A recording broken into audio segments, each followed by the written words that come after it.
All right, let's jump right in. We're going to go on a little poetic journey today, following Shakespeare's speaker through a series of sonnets that are just filled with doubt, guilt, and this desperate race against time. And you know where this whole turbulent path leads? To one of the most powerful, most enduring definitions of love ever put into words.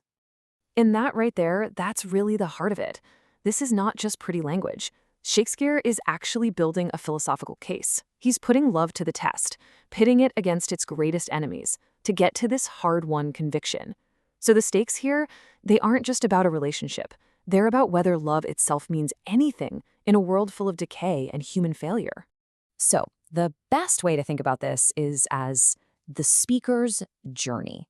The sonnets we're about to look at are kind of homecoming. After a long period of silence and beating himself up, the speaker is finally returning to his true purpose. But he's got to face a few trials first before he gets there.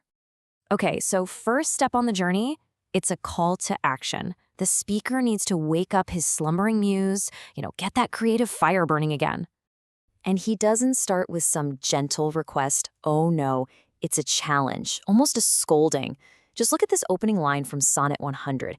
He's demanding to know where his inspiration has been and why on earth it's ignoring the one subject that gives it all its power, his beloved. Now, just a quick aside here, in case you're not familiar with the whole Muse thing. It's this classical idea, right? There were these 9 goddesses who were the divine source for all art and poetry. And poets would, call on them for help, for inspiration. But here's the thing. Look at how Shakespeare treats his muse. She's not some high and mighty goddess. Nope. He talks to her like she's a lazy student, a truant playing hooky, wasting all her energy and fury on worthless songs when she should be focused on her most important work. Okay, so the muse has been summoned. But why the big rush? Well, this brings us to the speaker's first huge trial. His main opponent? Time itself. The ultimate destroyer of beauty. And the mission? It is absolutely crystal clear. Poetry has to become this race, a race against death itself. He's commanding his muse to make his love's beauty immortal in his poems before time can come along and destroy it with its scythe and crooked knife. It's a desperate fight for preservation. And this is just a brilliant illustration of the real horror of how time works, which he gets into in Sonnet 104. See, it's not some big, sudden attack.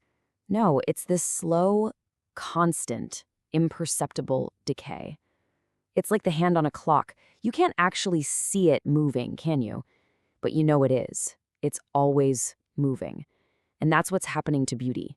It's just quietly fading away all the time. So, after confronting the external enemy, time, the speaker has to turn inward. And this is where he faces a second trial, one that's way more personal. We're talking his own shame, his guilt, and all his wanderings. And you can just watch this psychological drama play out across 2 sonnets. It's amazing. In 109, he's totally on the defensive, pleading, "Oh, never say that I was false of heart." But then, just 1 sonnet later, in 110, boom, the dam just breaks. He confesses, "Alas, true, I have gone here and there." I mean, that shift from frantic defense to just raw, brutal honesty, it's stunning. In that confession, he uses this one specific word, motley. He says he's made himself a motley to the view. Now, this isn't just him saying, "Oh, I acted foolishly." No, motley was the literal, multicolored costume of a court jester. So this is a public confession of self-degradation.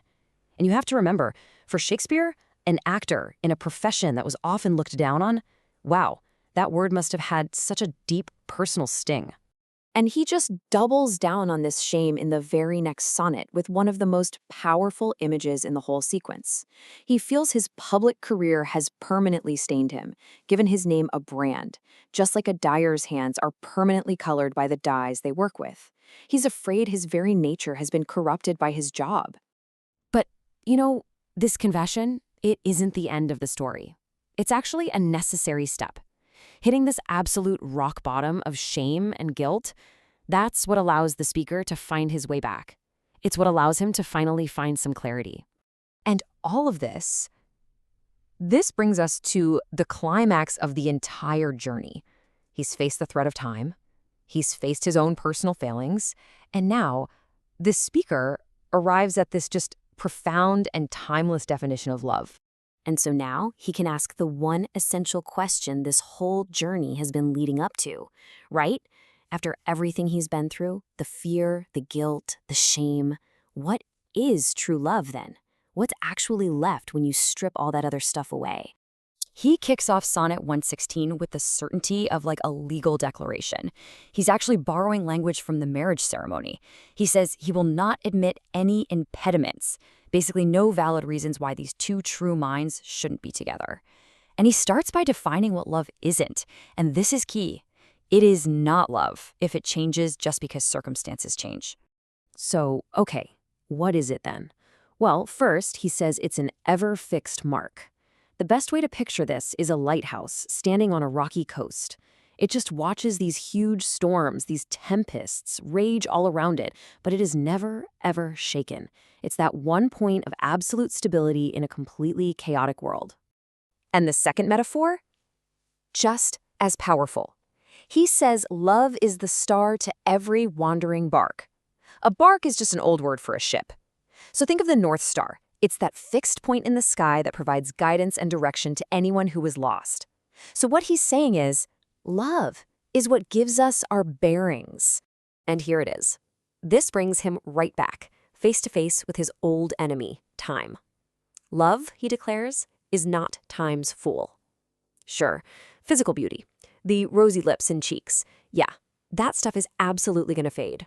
It falls within the range of time's sickle. But true love? Nah, it's immune. It doesn't decay. And then comes the final, breathtaking wager. He basically says, look, if I'm wrong about this, if anyone can prove to me that this is an error, then my entire life's work as a writer is meaningless. And in fact, no one in the history of the world has ever truly loved. I mean, can you believe that? He is betting everything on this truth. Which kind of leaves us with one big question, doesn't it? After this whole journey through so much human weakness, all the doubt and the guilt and the shame, is this perfect, unchanging love something that we, as flawed people, can actually achieve? So I'll leave you with this. What do you think? Is this the kind of love we can really live out day to day? Or is it that beautiful, perfect star we just use to find our way?